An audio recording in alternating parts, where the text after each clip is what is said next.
భవిష్యత్తులో ఉన్న కాంగ్రెస్ పార్టీతో వైసీపీ పార్టీ ఏమైనా కలిసి ప్రయాణం చేస్తుందా?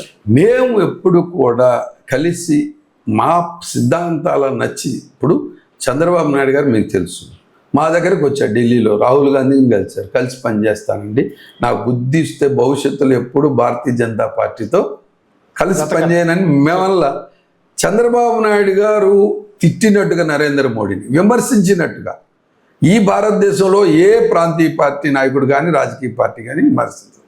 అంత ఘోరంగా విమర్శించిన వ్యక్తి. మరి అదే వ్యక్తిని ఇవాళ వికసిత భారతుడు, అసలు మేధావి, చంద్రుడు, సూర్యుడు, ఈయన లేకపోతే వెలుగు రాదు, ఈయన భారతదేశానికి నరేంద్ర మోడీ ఒక సంపూర్ణమైన ఆస్తి కిరణం చెబుతున్నారు. ఆస్తి అంటున్నారు. మరి అదే నోటితో రాహుల్ గాంధీ గారు దేశానికి కిరణం, నవయువ నాయకుడు అని చెప్పి పొగిడాడు రాహుల్ గాంధీ దగ్గరికి వెళ్ళి. ఆ రోజుల్లో మీతో కలిసి పనిచేస్తాను, భవిష్యత్తులో బుద్ధి వచ్చింది, ఒకసారి 2 సార్లు నాకు కలిసి పనిచేశాను, ఇక నుంచి మీతో పనిచేస్తానంటే తెలంగాణ ఎలక్షన్లో కలిసి పోటీ చేసి ఓటమి పాలైన తర్వాత ఆంధ్ర రాష్ట్రంలోకి వచ్చేటప్పటికి లేదు. మళ్ళా ఓన్లీ తెలంగాణ. ఎప్పుడు ఏది కావాలన్నా ఎప్పుడైనా ప్లేట్ ఫిరాయించిన ప్లేట్ని సమర్థించుకోగలిగిన నాయకుడు చంద్రబాబు నాయుడు. అది ఇప్పుడిప్పుడే మళ్ళీ జగన్ గారికి కూడా ఎరిగింది. ఎందుకంటే బతికినంతకాలం రాజశేఖర రెడ్డి గారు ఎప్పుడు కూడా ఈ రెండింటిని కూడా ఎప్పుడు కూడా ఏకీభవించారు. ఇందరమ్మ పాలన కావాలి, మతతత్వంతో కూడిన ఇట్లా అన్నికి బుద్ధి చెప్పాలి అంటే ఇందరమ్మ పాలన కావాలి, రాహుల్ గాంధీ ప్రధానమంత్రి కావాలని అంటే అది ఈ దేశానికి చక్కని పరిష్కారం చూపిద్ది. తప్పకుండా భిన్నత్వంలో ఏకత్వాన్ని చూపించగలిగినటువంటి సిద్ధాంతం కాంగ్రెస్ పార్టీ మాత్రమే ఈ రాష్ట్రానికి, దేశానికి న్యాయం చేయాలి. 29 ఎన్నికల్లోపు ఉన్న కాంగ్రెస్ పార్టీ బలపడద్దంటారా? 175 నియోజకవర్గాల్లో అభ్యర్థులు నిలబెట్టే స్థాయి ఆ పరిస్థితి ఉంటుందంటారా? అభ్యర్థులు మొన్న కూడా నిలబెట్టాం మేము. అభ్యర్థులు నిలబెట్టమైంది అన్ని స్థానాలు పోటీ చేసి, కానీ తప్పకుండా మేము ఒక ప్రత్యామ్నాయ శక్తి ఈ రాష్ట్రంలో అవుతాం. తప్పకుండా రాష్ట్రంలో, అసెంబ్లీలో, పార్లమెంట్లో, ప్రభుత్వం నిర్ణయితల్లో మా శక్తి ప్రధానంగా ఉంటుందని చెప్పి గట్టిగా చెప్తాను. వైఎస్ షర్మిల గారు పిసిసి బాధ్యతలు చేపట్టిన తర్వాత పార్టీ బలపడిందా, బలహీనపడింది? పార్టీ బలహీనపడిందని చెప్పలే, కానీ ఆవిడకు ఉన్నటువంటి పరిస్థితులు ఆమె బలంగా పనిచేస్తూ ఉంది. ఇవాళ మీరంతా మీడియా మిత్రులందరూ కూడా మీరు చూస్తూ ఉన్నారు. ఆవిడ ఎక్కడికి పోయినా ఆవిడ యొక్క మాట్లాడినటువంటి ప్రతి మాటని బలంగా ప్రజల మధ్య తీసుకెళ్తున్నారు. తప్పకుండా ఆవిడ నాయకత్వానికి భవిష్యత్తులో ఒక చక్కటి బాట ఏర్పడింది కాంగ్రెస్ పార్టీ ద్వారాగా. ఆవిడ యొక్క ఆశయాలను, వాళ్ళ తండ్రి గారి ఆశయాల్ని తీసుకెళ్ళటానికి చక్కనైనటువంటి నాయకత్వం రాష్ట్ర అధ్యక్షురాలు షర్మిలా రెడ్డి గారిలో ఉంది.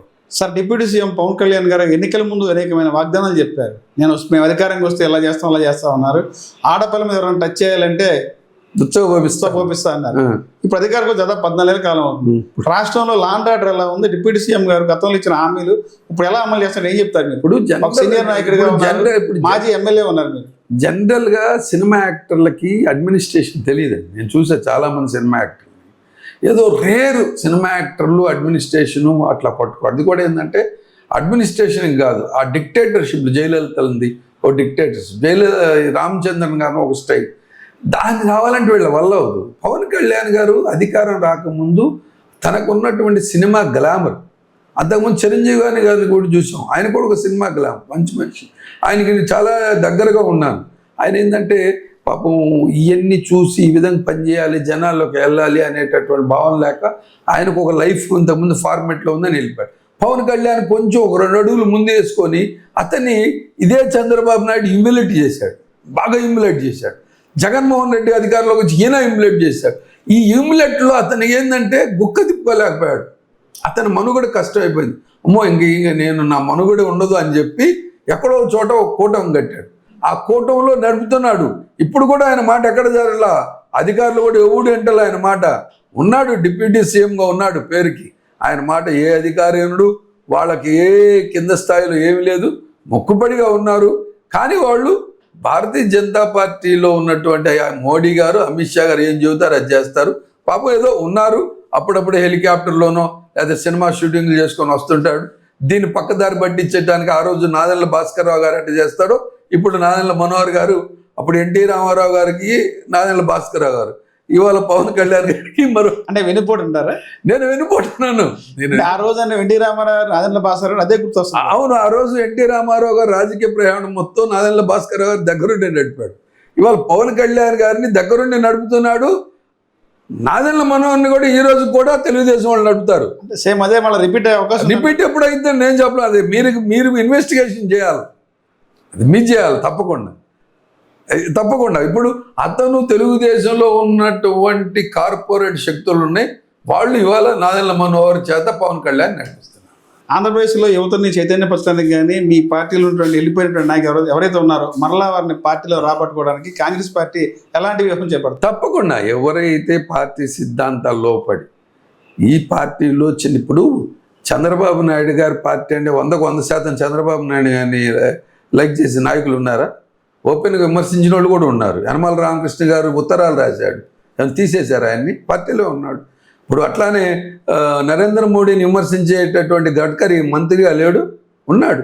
కానీ నేనేమంటా అంటే కాంగ్రెస్ పార్టీలో ఉండేవాళ్ళు కూడా దయచేసి ఇవాళ ఉన్నటువంటి బలహీనమైనటువంటి పరిస్థితుల్లో మనల్ని కొంత బలహీనపరిచి వెళ్ళినటువంటి దుర్మార్గులు బుద్ధి చెప్పాలి అంటే ముందు ఒక నాయకత్వం కింద పనిచేసి మనం పటిష్టమైన తర్వాత ఎప్పుడైనా బలం అధికారం వచ్చిన తర్వాత ఆటోమేటిక్గా ఎవరు బలం అనేది పెరిగిద్ది. ఇవాళ జగన్మోహన్ రెడ్డి గారు ఉన్నారు, ఆయన వస్తేనే మీటింగ్ ఇక్కడెక్కడ కూడా మీరు చూడండి, కావాలంటే బెంగళూరు నుంచి వచ్చినా హైదరాబాద్ నుంచి వచ్చినా లేదా ఆయన వస్తేనే కార్యక్రమం. మిగతా ఏ జిల్లాలో ఎక్కడ కార్యక్రమం చేయట్లేదు. మీ పార్టీ అదే పరిస్థితి కదా. పిసిసి అధ్యక్షులు వస్తేనే ఆంధ్రప్రదేశ్లో ఏదైనా ధర్నా కానీ కార్యక్రమాలు ఉంటాయి. నేను నిన్న షర్మిలా గారు వచ్చేదే నెలలో ఒకసారి 2 సార్లు ఆంధ్రప్రదేశ్ వస్తారు. ఆవిడ కూడా గెస్ట్ గానే వస్తారు. మీరు గెస్ట్ అంటున్నారు, ఆవిడ కూడా రోడ్డు మీదకి వచ్చి సంతకాల సేకరణకి ఇక్కడ పోలీసు వాళ్ళు అరెస్ట్ చేశారు. బీజేపీ వాళ్ళు వచ్చి కొడుగుడ్డు పేరుకి ఆంధ్రప్రదేశ్ పిసిసి అధ్యక్షురాలు, నివాసం ఉండేది తెలంగాణ. ఎక్కడంటే ఇప్పుడు వస్తే ఇక్కడ ఇల్లు తీసుకున్నారు, నెలకు 30 రోజులు. 30 రోజుల్లో ఆంధ్రప్రదేశ్ ఉండేది ఎన్ని రోజులు? నేనే తినండి, నెలకు 30 రోజులు. ఇక్కడ ఇల్లు తీసుకుని నెలకు 30 రోజులు. ఆంధ్రప్రదేశ్ లో నివాసం ఉండేది ఎన్ని రోజులు? ఎన్ని రోజులు ఉంటారు? ఎన్ని రోజులు తిరుగుతూ ఉంటారండి. ఇప్పుడు మన కర్నూలులో కర్నూలు ఆంధ్రప్రదేశ్, శ్రీకాకుళం ఆంధ్రప్రదేశ్, బెజవాడ ఆంధ్రప్రదేశ్, అదే హైదరాబాద్ అనేది తెలంగాణ కదా. అవునన్నా, నేను చెప్పేదేనండి, మనకి కార్యక్రమాల్లో ఉద్యమాల్లో వచ్చి పనిచేస్తున్నారా లేదా? చంద్రబాబు నాయుడు గారు హైదరాబాద్ వాళ్ళ ఇంటి ముఖ్యమంత్రిగా వాళ్ళ ఇంటికి వెళ్తున్నాడా లేదా? వెళ్ళట్లేదా?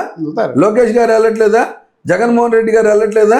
లేదా మాధవన్ గారు ఏమైనా వెళ్లకుండా ఉన్నాడు? ఎక్కడ ఏమన్నా అట్లానే వెళ్తుంటారు. ఇక్కడ ఎక్కడ ఉద్యమం జరగాల, ఎక్కడ ప్రజల పక్షాన మాట్లాడా అక్కడికి వస్తారు తప్పకుండా. మేము ఇప్పుడు నిన్న ప్రకాశం జిల్లాకి వెళ్ళాం, ఓట్ల సంతకం అడిగాం. అక్కడ ఉన్నటువంటి స్థానిక సమస్యల మీద ఎలుగొండ ప్రాజెక్టు కానీ కనిగిరిలో ఉన్నటువంటి వెనుకబడితనం గురించి మాట్లాడి వచ్చాం. అట్లానే ఎక్కడికక్కడ మా పార్టీ నాయకులు పనిచేస్తూ ఉంటారు. దానికోసం మేము ఇప్పుడు వర్కింగ్ ప్రెసిడెంట్లు ఇంకొక 5-6 నెలల్లో మీకు పార్టీ నిర్మాణం బ్రహ్మాండం జరిగిద్దన్న మీరు చూస్తారు. ప్రతి జిల్లాలో చాలా స్పీడ్గా జరిగిద్ది.